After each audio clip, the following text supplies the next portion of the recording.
Bonjour tout le monde, bonjour Twitch, bonjour YouTube, bonjour Spotify, j'espère que vous allez bien. Alors c'est un peu catastrophique en ce moment le rythme des Blast News, je suis vraiment désolé, écoutez c'est la vie, il y a des rendez-vous qui ne peuvent pas être manqués, que ce soit par Elena ou par moi, et il faut bien qu'il y ait quelqu'un qui garde le petit bout quand ça arrive. Et oui, c'est comme ça, mais normalement ça devrait aller un peu mieux déjà d'ici la semaine prochaine, hein. Pas d'inquiétude là-dessus, là c'était vraiment... Pour le coup, il y avait 2 semaines, c'était moi qui allais pas bien. Là, cette semaine, c'est vraiment des contretemps qui tombent mal en réalité, et à chaque fois sur les Blast News. Aujourd'hui, mesdames, messieurs, nous allons parler de beaucoup de news, mais ça va vite, vous allez voir, ça va aller vite. Hein. On va parler des mises à jour prochaines qui vont arriver sur le Game Pass. On va parler des mises à jour prochaines de jeux offerts sur Epic Games, et vous allez voir que c'est plutôt épique. On parlera d'un nouveau format de vidéo Nintendo, on va discuter un petit peu autour de ça, qui s'appelle le Nintendo Monthly Rewind. Nintendo qui se met au Rewind Time. Kratos dans Fortnite.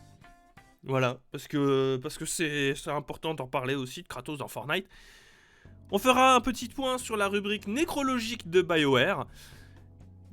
Et enfin, on terminera sur Persona 5 Scramble qui débarque enfin en Europe avec un teasing balancé pour les 25 ans de la série qui annonce du bon. Voilà. Vous êtes sur les Blast News, installez-vous confortablement, prenez votre meilleur chocolat, votre meilleur café, votre meilleur thé, mélangez-les tous les trois en même temps et là vous serez bien. Bienvenue sur Blast News.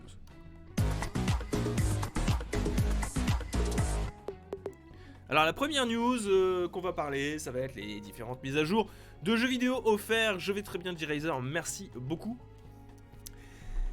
17 jeux qui vont débarquer en décembre 2020 sur le Game Pass. 17 jeux PC, console, Android. Et 17 putains de bons jeux. Alors ça c'est du son qui va fort.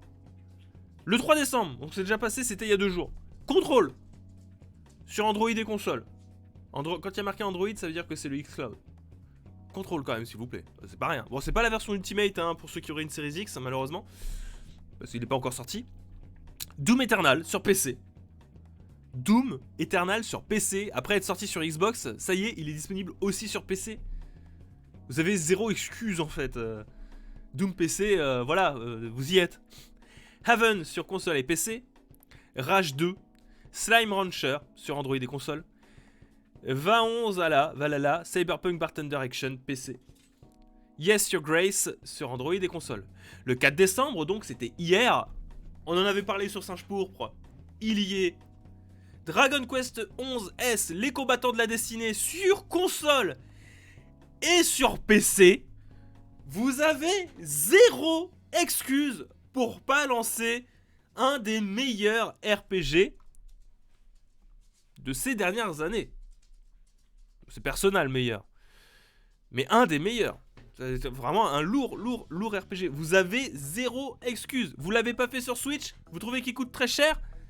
Il est sur le Game Pass, accompagné d'autres jeux depuis hier. Le 8 décembre, Call of the Sea, Android, console et PC. Monster Sanctuary, Android et console. Starbound sur PC, parce que ça fait toujours du bien de temps en temps de se relancer une partie de Starbound, et si vous avez jamais joué à Starbound, c'est peut-être l'occasion. 9 décembre, Unto the End, je sais pas ce que c'est. 10 décembre, Assetto Corsa, Gang Beast, Gridfall, Superhot, Mind Control Delete et Yooka-Laylee and the Impossible Lair. Yooka-Laylee and the Impossible Lair qui est bien meilleur que le premier Yooka-Laylee puisqu'il s'inspire plus de Donkey Kong Country dans ses mécaniques que de Banjo et Kazooie, putain, Banjo et Kazooie. Gros coq qui n'a pas de manette Bluetooth pour le xCloud pensant que la manette 360 fonctionnerait. Ça arrive, désolé. Après, si t'es attentif, t'as des réductions sur les manettes de Series X en ce moment. J'ai pas de Xbox et je suis sur Windows 8 et hors de question pour le mobile. Zelda Breath of the Wild est un beau RPG. Bah c'est pas tellement un RPG Breath of the Wild. Le 11 décembre, malheureusement, disparaîtra eFootball PES 2020. Le 15 décembre, alors là c'est le gros départ, hein. C'est gros départ. Age of Wonder, Infictionary, Metro Last Light Redux, Mad Runner, Naruto Boruto Shinobi Striker qui disparaît, Pathologic 2, Turing Test, Ticket to Ride et Untitled Goose Game qui va s'en aller du Game Pass. Untitled Goose Game. F pour les fans de football. C'est triste hein, pour Untitled Goose Game. Mais bon, c'est la vie. Il y a plus d'entrées que de sorties, c'est déjà ça on va dire. Mais Dragon Quest Doom Control quoi, les gars. Dragon Quest Doom Control sur le Game Pass. C'est... On est où là? On est où? En parlant de Kratos, j'ai des questions. C'est pour un devoir. Bon, plus tard. Tu devrais faire ce jeu quoi. Je l'ai déjà essayé. Je l'ai pas fini, je l'ai déjà essayé. Mais ouais. On m'en dit que du bien. J'avais trouvé ça très rigolo. J'ai joué quoi, 1 heure? C'était sur le Game Pass, j'avais essayé. Autre mise à jour. Cette fois c'est Epic Games. Et alors là les amis, si vous êtes du genre, papa quarantenaire, fan de Baldur's Gate et de tout ce qui va être RPG en pause active, les bons vieux RPG à papa comme on dit, vous allez être régalés. Pourquoi? Parce que à partir du 10 décembre et ce jusqu'au 17, vous aurez le droit à jouer à Pillars of Eternity Complete Edition, gratuit sur l'Epic Game Store, et Tyranny Gold Edition. 2 putains de RPG en pause active qui sont en fait les parfaits Destiny. Les parfaits Destiny. Les parfaits héritiers du Baldur's Gate de l'époque. Voilà. Qu'est-ce que c'est? Vous ne connaissez pas Pillars of Eternity? Oh là là là là! Elena et Fidrong vous disrespectent totalement. Trop jeune. Mais le jeu, il est même pas sorti il y a 3-4 ans. Il est sorti en 2018. Il y a 2 ans. Alors, la pause active, qu'est-ce que c'est?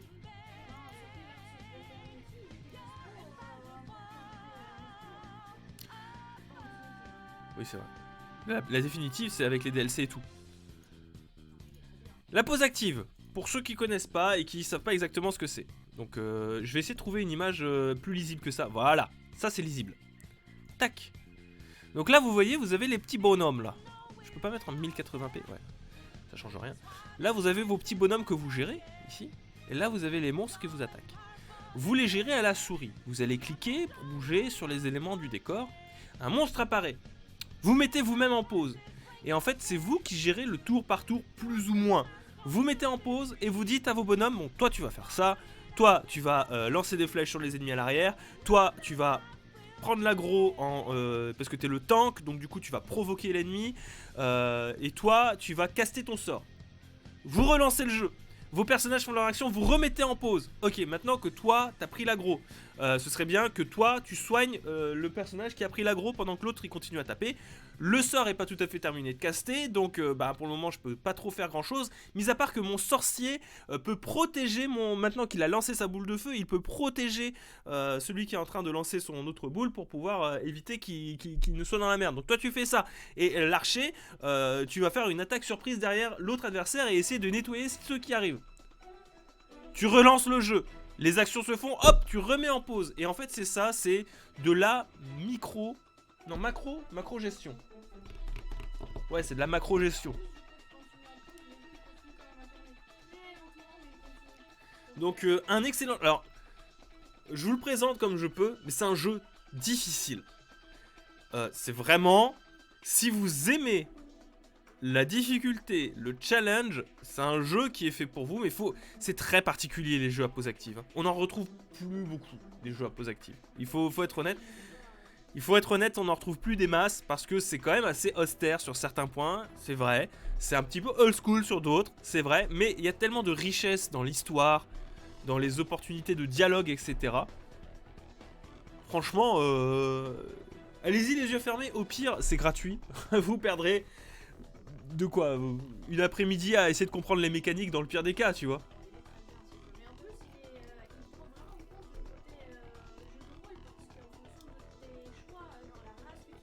Oui, vous vous avez beaucoup de choix.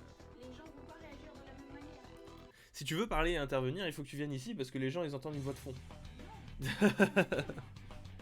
C'est moins cher que gratuit. Et alors Tyranny, je connais moins Tyranny, mais je sais que c'est un jeu à Epic, à pause active également. Hop, donc, tac. C'est du Paradox Interactive. Hop, vous avez du gameplay? Ouais, vous avez juste l'annonce, il n'y a pas de gameplay. C'est du Obsidian en plus, hein. Bref, du bon jeu. En vrai, récupérez-les, hein. C'est moins cher que gratuit, effectivement. Salut Xelio. Voilà, bon, ça c'était pour les premières news. On va pouvoir passer à la suite.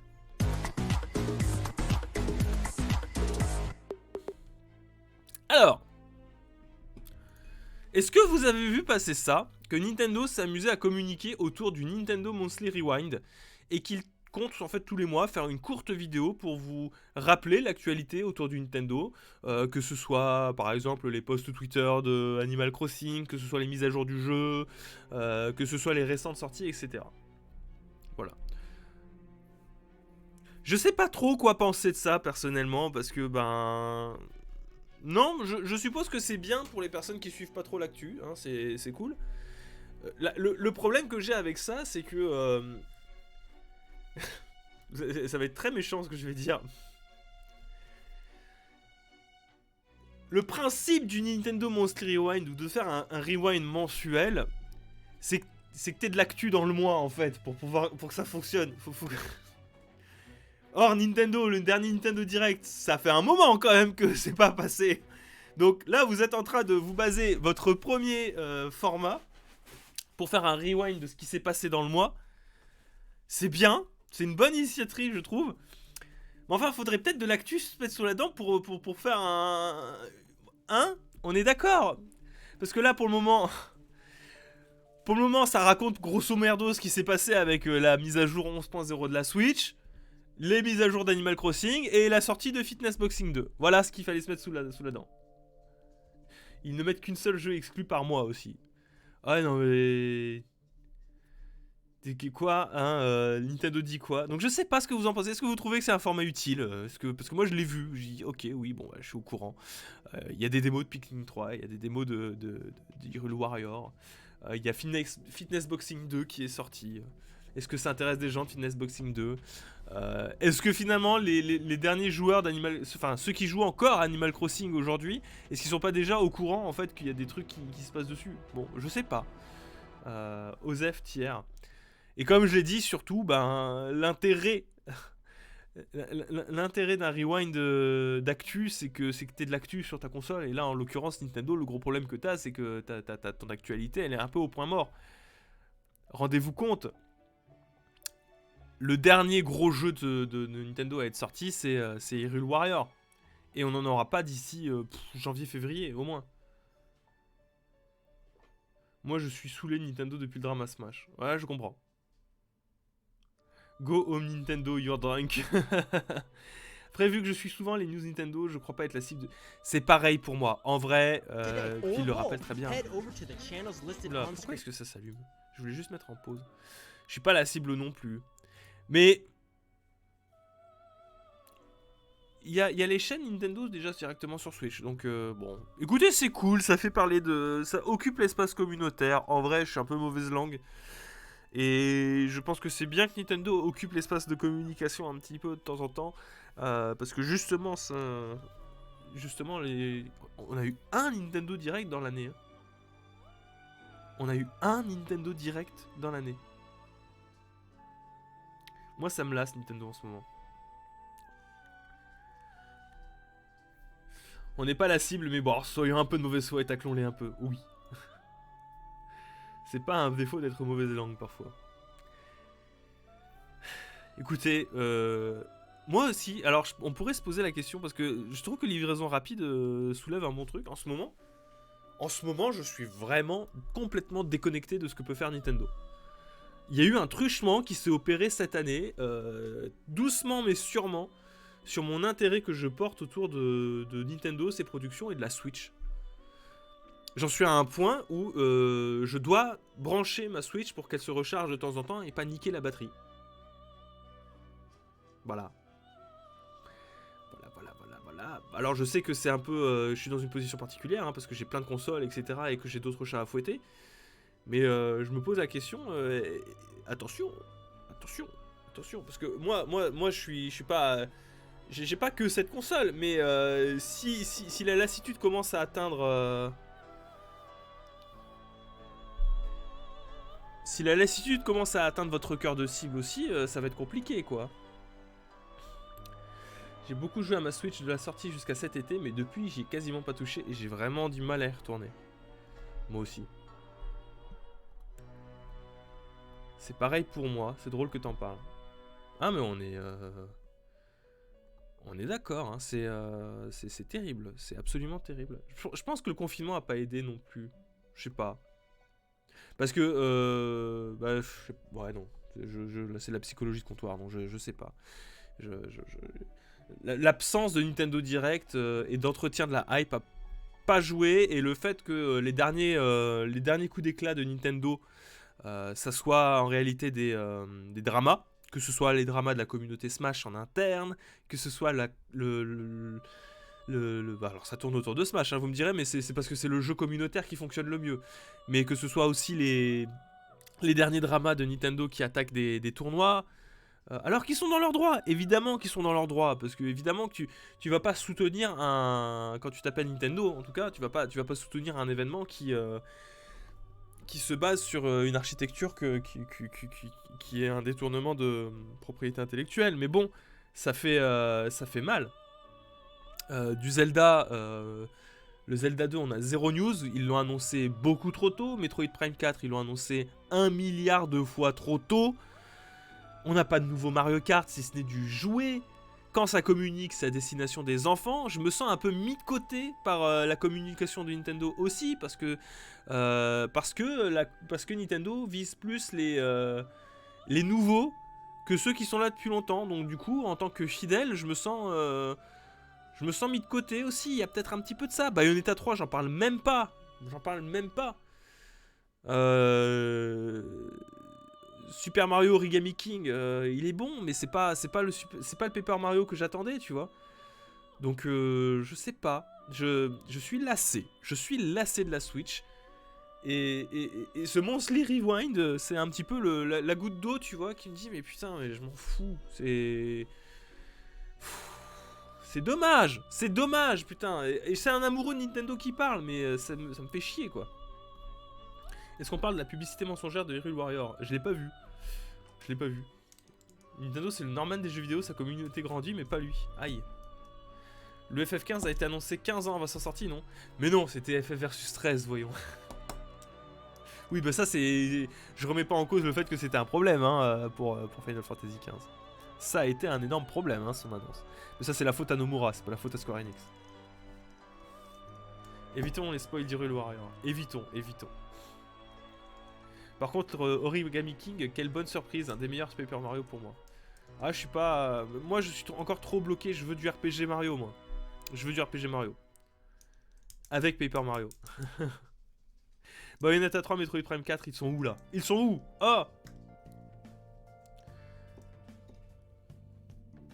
Je sais pas qui a fait le tacle de magnifique Norman, mais GG, bienvenue. C'était un peu plus haut. C'était Waywash. Non, puis en plus, il y a... On peut parler de la débâcle de l'anniversaire de Mario, hein. Je veux dire, il y avait moyen de faire des trucs cool aussi avec l'anniversaire de Super Mario. On s'est retrouvé avec avec des portages beaucoup trop chers de vieux jeux, avec une montre Game & Watch beaucoup trop chère avec un seul jeu dedans. On s'est retrouvé avec Mario Kart Home Circuit qui est extrêmement limité. Je veux dire... En période de confinement, proposer une voiture téléguidée, bon, c'est un peu culotté, je trouve, même si c'est un truc qui fonctionne mieux qu'en intérieur, mais enfin, ça, c'est un autre débat. Puis en plus, ça se voit très clairement que vous avez recyclé les cartons de Nintendo Labo. Mettre le dernier Nintendo Direct, quand même, respectez-vous. Enfin, vous avez passé autant de temps à parler des jeux qu'à présenter le merchandising autour des 35 ans de Mario, quoi. Je veux dire... Oui, il y a eu Mario 35, et encore, enfin, je veux dire... C'est des jeux qui vont disparaître en mars. Mario Kart 35, en mars, il n'y en a plus. Super Mario 3D All-Star, en mars, bah, normalement, il est plus vendu. Voilà. Je sais pas. Un jeu émulé. Sachez que Nomura a fait le design du dernier boss du prochain tiers de raid FF14. Ça me fait peur. Oui. Il y a de quoi faire peur. Après, si c'est juste le design du boss. Alors, si c'est juste le design du boss, il n'y a pas à avoir peur des Nebola. Par contre, s'il a fait le design du boss, mais que son histoire à ce boss, tu peux la découvrir que dans le livre qu'il a écrit, un livre qui aura été adapté, mais pas tout à fait, parce que c'est en fait une version parallèle de ce livre, mais en version audio, une version parallèle de ce livre qui se base sur la version standard du bouquin, mais qui est extrêmement importante pour le développement de ce boss, et que après ça, on fait une app sur mobile pour expliquer par exemple que ce boss il a des enfants. Là on peut se poser des questions effectivement sur l'intérêt d'avoir un boss designé par Nomura. Effectivement. Je suis perdu. Oui bah Nomura aussi est perdu. Nomura aussi. Pourquoi on parle de Nomura? Normalement ça devrait aller, il est allé au design d'un des persos de la série de quêtes, mais il est pas à l'écriture. Ah, bon très bien. Allez, on va revenir sur les actus. On continue.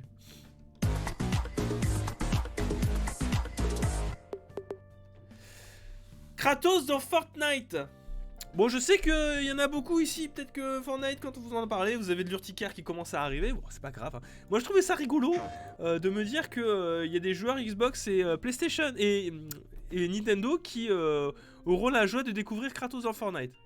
Alors là, comme ça, vous vous dites, mais what the fuck, qu'est-ce qui se passe, les amis? C'est dans le cadre pas la saison 2, mais le chapitre 2 de Fortnite, saison 5 si je dis pas de bêtises, que ce beau Kratos, tout de lissage vêtu et de barbe vêtue, débarque pour faire peur aux joueurs de Fortnite. Voilà. Alors là, comme ça, il fait peur, il est badass, etc. Tu dis, c'est incroyable. Sauf que, parce qu'il y a un sauf, et attention, ça va piquer. Voilà ce qu'il est possible de faire avec votre ami Kratos. Je vous avoue que ça m'a fait beaucoup rire. Boy. Non, j'aimerais rendre hommage à ce Kratos qui danse, qui fait toutes les danses de Fortnite. Hein. C'est Monsieur Propre, il est chauve. Kratos décrédibilisé. Quelle indignité. S'il vous plaît. S'il vous plaît. Regardez-le, putain. Il est si précieux. En plus, c'est la dernière version de Kratos. Mais regardez-le, putain. Le respect est mort.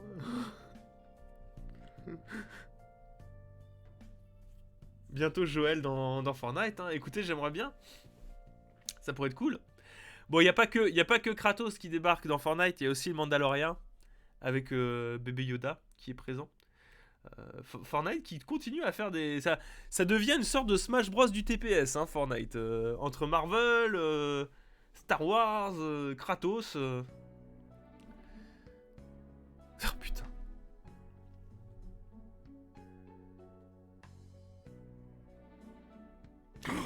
J'avais pas vu celle-là. Qu'est-ce que vous voulez que je dise de plus? C'est cool, j'ai envie de vous dire. Alors, les prix sont tombés. C'est quand même un skin qui Mimi a inclus. La tête de Mimi a inclus va coûter 1500 V-Bucks. Je crois que c'est le prix d'un pass de combat quand même. Hein, 1500 V-Bucks, c'est pas rien. Le pack parjure, donc la totale avec les armures, etc. La totale, c'est 2200 V-Bucks. Voilà. Bon, bah, c'est qu'un skin. Hein. C'est qu'un skin, ce sera disponible jusqu'au 10 décembre. Si vous voulez le récupérer, allez-y, faites-vous plaisir. Je critique pas. Je critique pas parce que c'est un bon jeu, Fortnite, en vrai. Je suis content. En vrai, on se rend pas compte, mais pour avoir été un enfant des années 2000, enfin un adolescent des années 2000, parce que je suis né dans les années 90, où tu galérais à avoir un jeu tous les ans. Parce que bah, concrètement, moi j'ai vécu jusqu'à mes 16, 17... Non, même pas, jusqu'à mes 20 ans, c'était un jeu tous les ans. Hein. C'était même pas... Non, pas mes 20 ans que je raconte, jusqu'à mes 18 ans. Jusqu'à mes 18 ans, j'avais un jeu tous les ans pour l'anniversaire et pour Des fois, non, pour Noël et des fois pour l'anniversaire. Je dis des fois parce que sinon, parce qu'il y a eu un moment, genre à partir de mes 16 ans, on me donnait de l'argent de poche et enfin de l'argent de poche, on me donnait de l'argent tous mes anniversaires et tous mes Noëls et je devais faire avec pour toute l'année avec mon budget. Donc je peux vous dire que quand je suis rentré à la fac et que je devais payer moi-même ma cantine avec ça, bon bah j'évitais d'acheter des jeux, donc c'est devenu de plus en plus compliqué. Et jusqu'à ce que je travaille et que je puisse m'acheter des jeux. Bref, tout ça pour dire que pour avoir été de cette époque-là, je me dis, j'envie quand même les enfants aujourd'hui qui, juste avec Fortnite, tu t'as largement de quoi faire juste avec Fortnite, en vrai. Et puis même sans juste parler de Fortnite, tu prends Warframe, tu prends Genshin Impact, putain, t'as de quoi t'amuser aujourd'hui. Hein. Et il suffit que t'arrives à... Merci beaucoup Ron pour ton abonnement Prime, 23 mois, ça fait méga plaisir. Bonjour rapide car pas le temps, c'est pas de soucis. Et il suffit maintenant aussi que tu arrives à gratter un abonnement à 9€ par mois ou à 13€ par mois en fonction de ce que tu veux, que ce soit l'Ultimate ou le Game Pass PC uniquement. Même juste le Game Pass console si t'as une Xbox, et putain, t'es refait. Hein. Moi j'aurais été gosse là, j'aurais été un gosse, je me serais pris moi-même mon abonnement, tu vois, avec mes sous de Noël là. J'aurais pris un abonnement d'1 an au Game Pass Ultimate, j'aurais fait avec le Game Pass toute l'année quoi. Largement, t'as largement de quoi faire. Et j'aurais été très heureux. Et il y a des options d'accessibilité du jeu vidéo qui sont développées grâce au free-to-play, etc., qui sont cool. Et Fortnite, ça participe à ça. Et je suis méga content que la plupart des gens puissent passer par le jeu vidéo via Fortnite. Donc c'est cool. En vrai, c'est méga cool. Hein. Tu te fais offrir 1 an d'abonnement au Game Pass à Noël ou ton anniv tous les ans. Et bah tu joues à l'infini. Exactement. Exactement. Le jeu massivement online, c'est top par rapport à il y a 15 ans où t'avais 10 heures de gameplay et fini. Ouais, et où on te forçait à rester longtemps sur ton jeu parce que le jeu il était dur, tu sais. J'ai connu ça aussi, hein. J'ai connu, hein. Il faut pas remonter très loin pour voir ça, hein. Moi, l'un des premiers jeux qu'on m'a offert sur GameCube, c'était Star Wars Rogue Squadron 2. Putain, je me balade avec mon couteau du coup.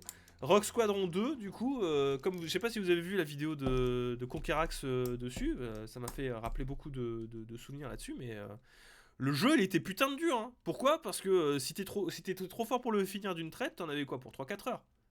Voilà. Et le jeu il était dur. Hein.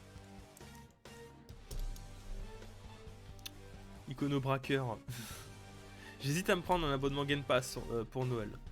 En vrai, tu t'y perds pas, hein. T'as beaucoup de choses à faire dessus. Tu peux le rentabiliser très vite. En 1 mois, tu peux le rentabiliser. Bref, on va enchaîner.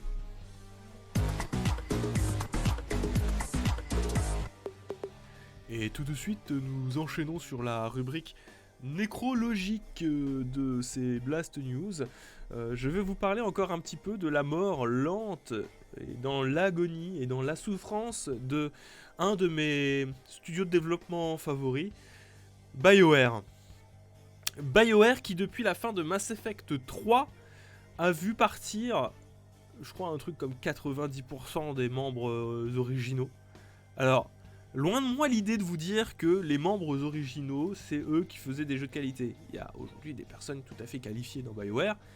Mais enfin, ça fait un petit peu peur. Un petit peu peur de voir partir Casey Hudson et Mark Dora, producteur exécutif du futur Dragon Age 4. De partir de BioWare quand on sait toutes les problématiques que rencontre le studio, que ça a été une lente descente aux enfers depuis Mass Effect 3. Dragon Age 4, on va dire que ça passe, mais en vrai, à l'époque ça passait, aujourd'hui il est difficile d'y jouer à Dragon Age 4. Pourquoi ? Parce que il souffre, on va dire, des problèmes de jeu d'Ubisoft, hein, de trop de collectibles, trop de trucs à faire qui servent pas forcément à quelque chose. Dragon Age Inquisition, pas Dragon Age 4, pardon, excusez-moi. Dragon Age Inquisition. Il y a eu Mass Effect Andromeda qui est plutôt sympa, mais qui a souffert de beaucoup d'ingérence de Electronic Arts. Puis alors, Anthem, le catastrophique Anthem qui en aura fait souffrir plus d'un. Et quand on sait que c'est effectivement ce rachat par Electronic Arts qui a créé beaucoup de problèmes là-dedans, je le rappellerai jamais, mais les fondateurs de BioWare sont partis tout de suite après Mass Effect 3. dégoûté par la gestion d'Electronic Arts.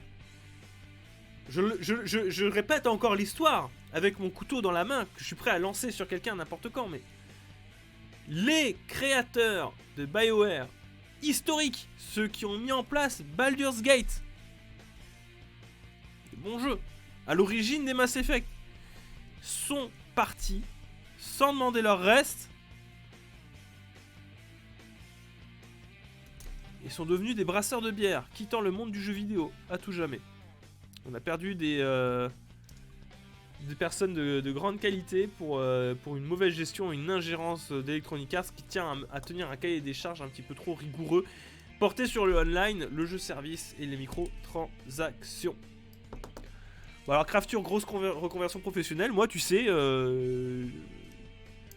c'est mon rêve, tu vois. Si un jour j'en ai marre de faire du YouTube, ben j'aimerais bien me lancer dans le craft beer. Voilà, j'aimerais bien avoir ma propre brasserie. Et d'ailleurs, petit à petit, là, je commence à me renseigner pour me faire ma propre bière, etc. Et je pense que ça me ferait kiffer de faire ça. J'adorerais faire ça. Si tu lances le couteau, je me jette par terre. Ne faites pas ça. Ne faites pas ça. Voilà, donc départ de 2 autres personnes historiques. Reste plus grand monde hein, chez BioWare. Enfin si, mais bon, il faut qu'ils fassent leur preuve à nouveau maintenant. Un studio dirigé de bout en bout par Electronic Arts, quoi. On viendra dans ton bar, même si je bois pas. Ah, j'ai pas dit que j'aurais un bar.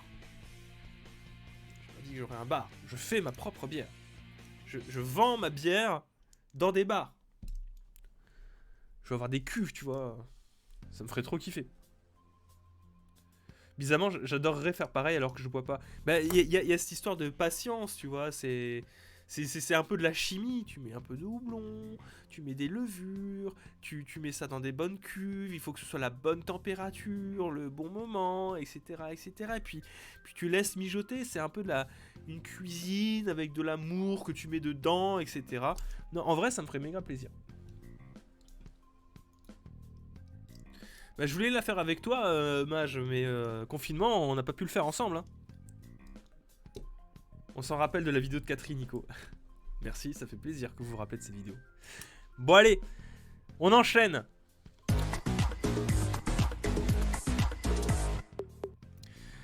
La news qui suit, c'est une très bonne nouvelle. C'est d'ailleurs la dernière news du jour. Très bonne nouvelle, puisque Persona 5... J'ai marqué Scramble dans le titre, mais c'est Strikers. Je croyais que c'était Scramble. Alors c'est le nouveau nom? J'ai pas tout suivi, je vous avoue. Je croyais que c'était Scramble. Oula, je suis en train de bugger. C'est Strikers ou Scramble?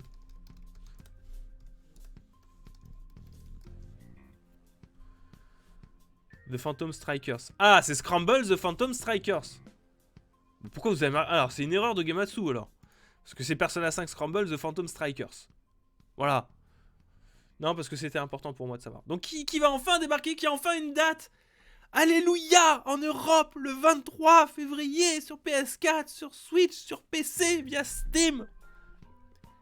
Joie! Je suis si heureux! Je vais enfin avoir la suite de mon histoire! Pour un Musso. Oui, parce que c'est un Musso, faut pas l'oublier. L'histoire, elle est pas faux folle. J'ai pu le tester avec étagère sur Iconoblast à l'époque.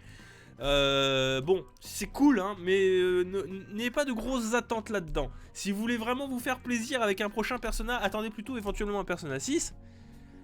Ça devrait potentiellement arriver, puisque ça va être les 25 ans de la série. Ça va être les 25 ans de la série en 2021. Il va y avoir des annonces de fou. La dernière fois qu'ils ont fait un événement comme ça, autour de Persona, ils avaient annoncé Persona 5. Hein, et tout ce qui allait avec. Donc moi je go hein. Moi, je veux Persona 6. En plus Persona 5 il commence à se faire vieux hein. Il est sorti quand? Il est sorti... Non, pas Persona 5 Striker. Il est sorti en 2016. En 2021 il aura 5 ans. Bon en septembre 2021 il aura 5 ans le jeu. Déjà. Persona 5 de base, il est sorti en septembre 2016. Le 15 septembre, au Japon, à l'international en 2017. En espérant que s'ils font un Persona 6, ils le sortent à l'international en même temps, parce que quand même il faudrait... Et qu'ils le sortent en français aussi, directement. Oui, parce que en fait, là on n'est pas sûr en fait qu'il y ait la version française de Persona 5 Scramble. Voilà, qu'on mette un petit peu les points sur les i. C'est pas garanti que le jeu soit pas en français en fait. Parce que en fait, vous avez l'équipe qui était en charge du fan trad français. Je sais plus le nom. Hein, je suis désolé s'il y a des personnes qui regardent ça. J'ai oublié le nom de l'équipe de fan trad qui s'en occupe. Qui a dit qu'apparemment le jeu ne serait pas en français et que du coup, comme il est sur Steam, eh ben, ils vont s'occuper de traduire en français le plus rapidement possible. Est-ce qu'il y a des remakes de Persona 1? Non, pas encore. Alors j'y viens. Parce que peut-être qu'on n'aura pas de Persona 6. Parce que bon, Persona 5 marche très très bien et que peut-être qu'il faut encore continuer à entretenir la hype autour de la communauté, autour de Persona 5.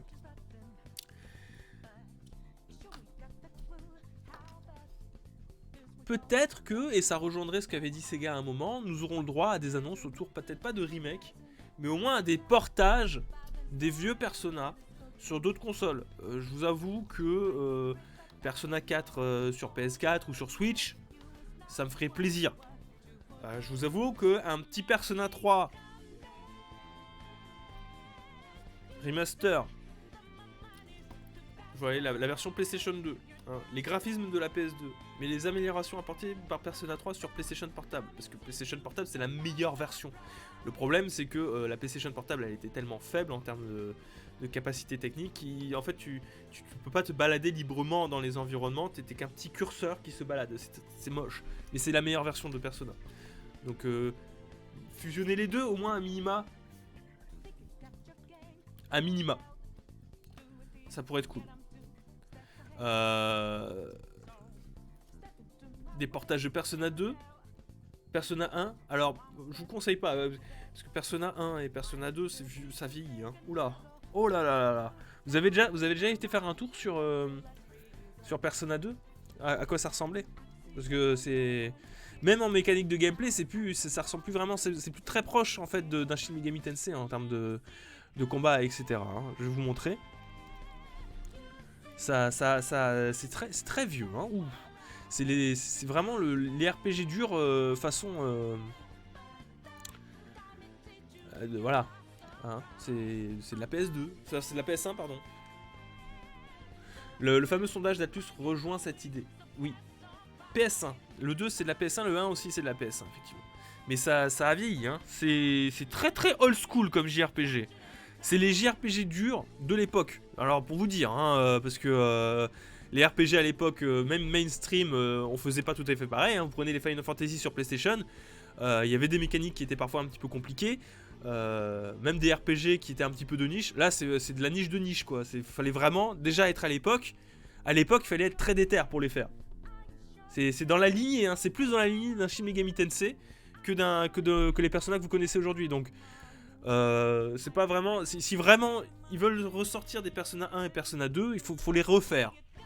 Je dis pas graphiquement, mais au moins revoir les mécaniques de gameplay, parce que c'est très vieux, hein, Persona, c'est très austère aussi. Très austère. Est-ce que je peux pas vous montrer un peu de combat? Parce que même les combats, on a l'impression de se retrouver sur un Fire Emblem des fois. Je vais vous montrer. Je peux pas... parce que là il y a beaucoup de blabla évidemment, hein, c'est Persona. Que serait Persona sans blabla? J'aurais bien aimé trouver du combat.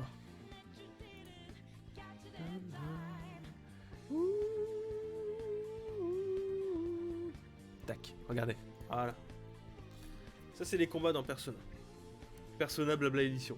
Si jamais ils les refont, je pense qu'il y aura effectivement une refonte de la difficulté. Il suffit de voir SMT3 qui va ressortir avec un mode facile. Oui, c'est vrai, c'est bien vu. Mais il faut revoir. Hein. Alors, c'est pas tant la difficulté pour moi. Hein. Encore une fois, si vous comprenez les mécaniques et si vous acceptez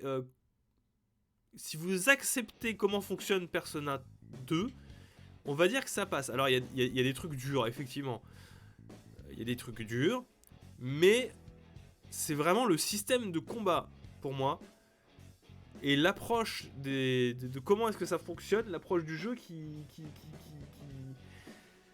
L'austérité aussi, l'austérité du hub, l'austérité de comment tu te déplaces, d'où est-ce qu'il faut aller, ça a vieilli quoi, ça a vieilli Persona 2. Hein. Persona 1 je vous raconte pas, mais ça a vieilli de ouf. Hein. Ça a l'air bien nul ce système d'émotion. Le système d'émotion est pas fou, je vous avoue, c'est pas très marrant, il faut le comprendre, et même en l'ayant compris des fois, c'est un peu la roulette russe. Hein. Oui, c'est très austère. C'est très austère. Et franchement, si vous voulez commencer par Persona, oubliez tout de suite pour moi. Hein, sauf si vous êtes vraiment déter, mais faites pas le 1 et le 2, quoi. Et même le 3, il est un peu austère, mais ça va. Vous pouvez commencer par le 3, ça va. Ce qui est rigolo avec le 3, c'est que c'est vraiment très emo boy. Emo boy, emo girl. Je crois que le meilleur point d'entrée Persona, ça reste le 4 sur PC. En vrai. Persona 4 Golden sur PC, je pense que c'est le meilleur point d'entrée. C'est le point d'entrée parfait. Non, même pas, c'est le 5. Qu'est-ce que je raconte? Le 4, il est cool si vous avez envie, si vous avez aimé le 5. Commencez par le 5. Si vous avez aimé le 5, allez sur le 4. Et éventuellement sur le 3. Mais oubliez le 1 et le 2. Hein. Surtout que le problème du 1 et du 2, c'est que en France, on a eu que la première partie de Persona 2. Parce qu'il est en 2 jeux. On a eu que Innocent Sin, je crois. Ouais, on a eu que Innocent Sin. Et il y avait Eternal Darkness, non, Persona 2, il y a Innocent Sin et l'autre, je sais plus, Eternal Punishment, voilà. Eternal Punishment, qu'on n'a pas eu en France. J'attends P5R sur Steam un jour peut-être. Bah, je vous croise les doigts pour qu'il sorte, hein, pour que le maximum de jeux puissent jouer. Ou un Persona 5R sur le Game Pass, imaginez. C'est quoi le titre de cette musique d'OST? C'est La Fanfare. C'était la musique de fanfare de Triomphe de Persona 5. C'est tellement anti-FF qu'il faut commencer du 5 au 1. Exactement, que peuvent dire. Voilà, donc plein de bonnes nouvelles autour de Persona Scramble. Mais encore une fois, attention, hein, Persona 5 Scramble, c'est un Musou avec des tendances fortes de action RPG, mais qui a toujours son ADN de Musou. Hein, vous faites pas avoir. Et à l'histoire qui est quand même nettement moins profonde que ce qu'on a eu dans Persona 5. C'est un spin-off de Persona 5 avec moins de budget. Voilà. Faites attention. Vraiment, faites attention. Est-ce qu'il y a Mara dans les deux premiers Persona? Évidemment. Évidemment. Mara est partout. Mara est présent partout. Alors, est-ce que je peux vous montrer directement Persona 2 Innocent Sin. Mara est grand, Mara est vigoureux, Mara est incroyable. Bon, après, par contre, j'ai envie de vous spoiler Persona 2. Alors, si vous voulez pas, bouchez-vous les oreilles. Parce que c'est marrant. Voici le boss final, du coup, de Persona 2. Voilà. Si ça, rien que ça peut peut-être vous donner envie d'essayer.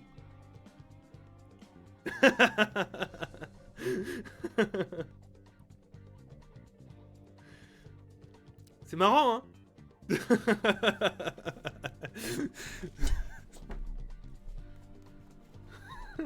C'est justifié dans le scénario. Oui, c'est justifié dans le scénario. Je vais vous l'expliquer. Grosso merdo, Persona 2, c'est une histoire de rumeurs. C'est des rumeurs qui deviennent vraies. Voilà. Dans les grandes lignes, hein, et on essaye d'enquêter sur pourquoi est-ce que ces rumeurs-là arrivent à aboutir et finissent par être vraies. Et du coup, il y a un moment, il y a la rumeur qu'en fait, Hitler, il est toujours vivant, tu vois. Ce que j'aime bien, c'est qu'il l'a appelé le Führer, tu vois. C'est terrible. Terrible. Non, mais c'est rigolo, écoutez. Moi, je dis pourquoi pas. Hein. Est-ce que Michael Jackson aussi? Non, parce que quand Persona 2 est sorti, Michael Jackson était encore vivant, en fait. Il a changé King Fu Bradley. Terrible désillusion. Voilà. Voilà. Si vous voulez voir aussi le Führer qui sourit, hein, écoutez.